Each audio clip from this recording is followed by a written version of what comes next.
এই যে শুনো, কি কও কিছু কইবে?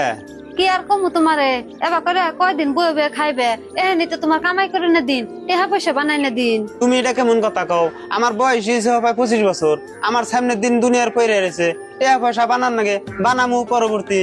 তুমি পরের কথা কইতাছ, একটা কথা ভাইবো, টেহা পয়সা গাড়ি বাড়ি ধন দৌলত বানাবার ছেলে টাইম মতনই বানান নাকি?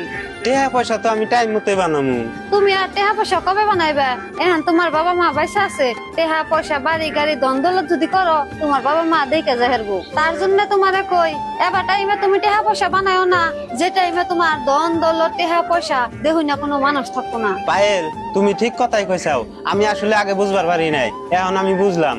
আমি এখন গনে টাকা পয়সা কামাই করি না, ধান্দা করুম, আর বাপ মারে খুশি রাহুমু। এই যে প্রিয় দর্শক, এই নাটকটা দেখে কি বুঝলেন?